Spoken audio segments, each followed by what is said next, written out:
Welcome back everyone to the cyber geek.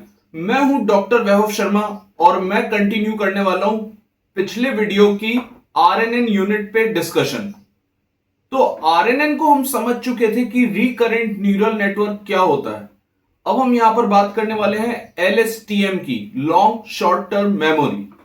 हमने ये देखा कि आरएनएन में एक ड्रॉबैक है कि वो सिर्फ शॉर्ट सीक्वेंसेस को मेमोराइज कर सकता है, लेकिन वहां पे क्या, अगर सीक्वेंसेस लॉन्ग हैं तो उसके लिए लॉन्ग शॉर्ट टर्म मेमोरी का यूज किया जाता है। वैसे तो लॉन्ग शॉर्ट टर्म मेमोरी इस एल्गोरिदम को आरएनएन के भी पहले डिजाइन कर लिया गया था, लेकिन वो कहते हैं ना, वक्त के पहले कोई चीज आ जाए तो उसकी वैल्यू नहीं रहती।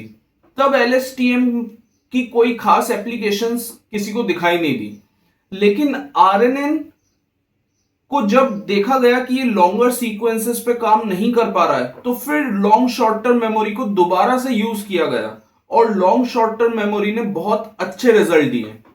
लॉन्ग शॉर्ट टर्म मेमोरी को सिंप्लीफाई करने के लिए मैं आपको ये बता देता हूं कि इसको हम एक ब्लॉक डायग्राम से समझने की कोशिश करते हैं।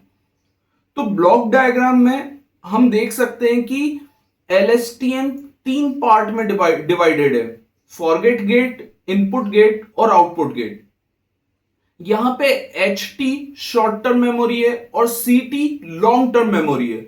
मैं आपको बता दूं, एच टी और सी टी कहां से आ रहा है? वो आ रहा है प्रीवियस स्टेट से।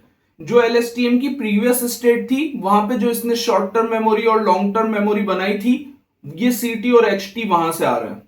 तो चीजें स्टार्ट होती हैं करंट और फ्रेश इनपुट के साथ, जो कि है एक्स टी। तो एक्स टी को एच टी के साथ मिक्स किया जाता है, यानी कि प्रीवियस शॉर्ट टर्म मेमोरी के साथ, और वो सिग्मोइड फंक्शन के थ्रू ऊपर भेज दिया जाता है लॉन्ग टर्म मेमोरी में। सिग्मोइड फंक्शन क्या करता है कि जो अनइंपॉर्टेंट चीजें होती हैं शॉर्ट टर्म मेमोरी की, उन्हें रिजेक्ट कर देता है। यानी कि हो सकता है सीक्वेंस में वो ऐसे वर्ड रिजेक्ट कर देता है जिनकी पूरे सेंटेंस में कोई खास उनको जोड़ने से मीनिंग बनती नहीं है। यानी कि जो बिल्कुल ही अनइंपॉर्टेंट चीजें वो फॉरगेट गेट पे ही रिजेक्ट हो जाती हैं। लेकिन शॉर्ट टर्म मेमोरी को दोबारा मौका दिया जाता है। शॉर्ट टर्म मेमोरी की दो कॉपीज बनाई जाती हैं, एक इनपुट गेट पे दी जाती है, एक फिर आउटपुट गेट पे दी जाती है। इनपुट गेट में फिर से जो शॉर्ट टर्म मेमोरी है उसे दो पार्ट में डिवाइड कर दिया जाता है। एक जाता है सिग्मोइड फंक्शन से होता हुआ, एक जाता है 10H फंक्शन से होता हुआ। यहां पे फिर उन दोनों का मल्टीप्लीकेशन करा के फिर उसे लॉन्ग मेमोरी में भेज दिया जाता है।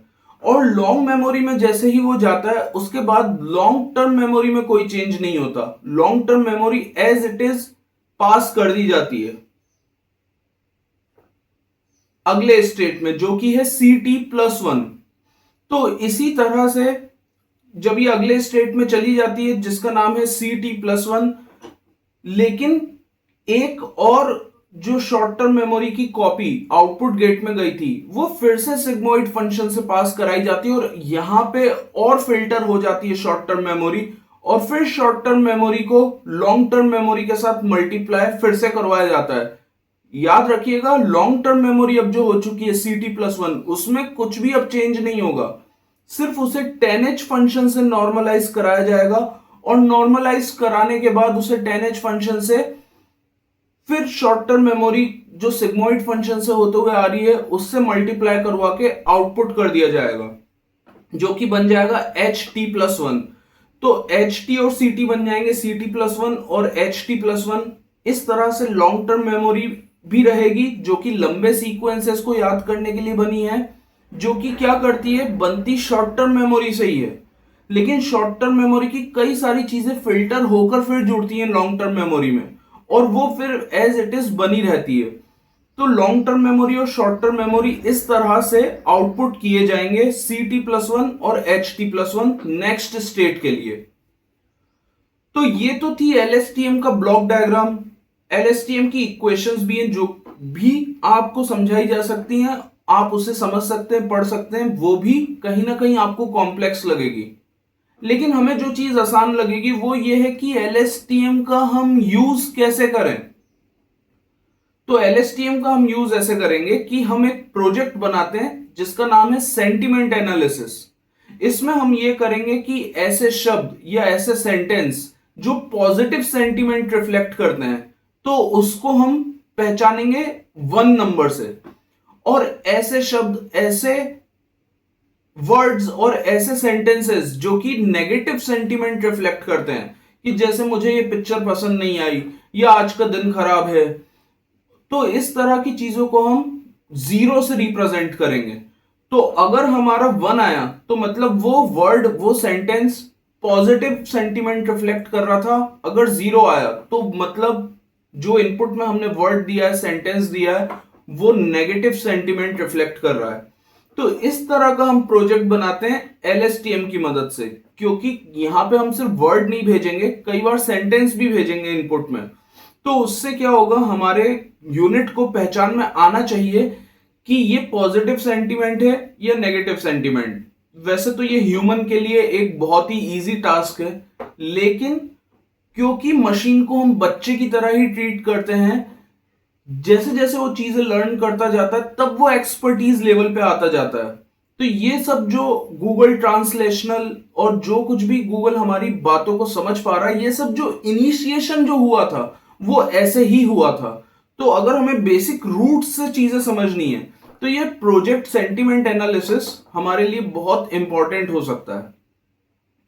अब मैं आप लोगों के साथ एक इंपॉर्टेंट चीज शेयर कर दूं कि CNN में जो डेटा दिया जाता है वो होती है इमेज, लेकिन जो इमेजेस होती हैं उसे भी नंबर में कन्वर्ट किया जाता है, क्योंकि मशीन नंबर के अलावा कुछ और समझ ही नहीं सकती। तो यहां पर भी जो सीक्वेंसेस हैं, तो यहां पर जो वर्ड्स हैं, लेटर्स हैं, जो पैराग्राफ्स हैं, उनको भी नंबरिंग की जाएगी, उनको भी नंबर्स में कन्वर्ट किया जाएगा, नंबर वेक्टर्स उनके बनाए जाएंगे, और ये कन्वर्जन कहलाता है एम्बेडिंग। एम्बेडिंग NLP की एक बहुत इंपॉर्टेंट प्रोसेस है, नेचुरल लैंग्वेज प्रोसेसिंग की। एम्बेडिंग पे हम फिर कभी नेक्स्ट वीडियो में बात करेंगे, लेकिन अभी हमें जितना चाहिए हमारे प्रोजेक्ट को कंप्लीट करने के लिए, तो उसके लिए आप सिर्फ इतना समझ सकते हो कि जो सेंटेंसेस हैं, जो वर्ड्स हैं, उनको जो हम नंबर वेक्टर में कन्वर्ट कर रहे हैं, उस प्रोसेस को एम्बेडिंग कहते हैं। तो इनके बने बनाए टूल्स हैं जो हम कोडिंग में डायरेक्ट यूज कर सकते हैं और इस प्रोजेक्ट पे काम करना शुरू कर सकते हैं। तो प्रोजेक्ट का जो डेटा सेट है वो हम कैसे डाउनलोड करेंगे, किस तरह से उसको रिप्रेजेंट करेंगे डेटा को और फीड करेंगे नेटवर्क को, और किस तरह से हम LSTM का मॉडल बनाएंगे, और फिर हमारे मॉडल को हम देखेंगे कि वो कितना एक्यूरेट है पॉजिटिव और नेगेटिव सेंटीमेंट्स को बताने में। तो ये हम बनाएंगे नेक्स्ट वीडियो में, जिसमें हम कोडिंग करेंगे और स्टेप बाय स्टेप समझेंगे कि LSTM से हम इस प्रोजेक्ट को इंप्लीमेंट कैसे कर सकते हैं। आप लोगों का दिन शुभ रहे। अगर ये इंफॉर्मेशन आपके काम की हो तो इस चैनल को लाइक, शेयर, सब्सक्राइब करना बिल्कुल ना भूलें, ताकि इसी तरह के वीडियोस आप फ्यूचर में एक्सेस कर सकें। आप लोगों का दिन शुभ रहे। Thank you.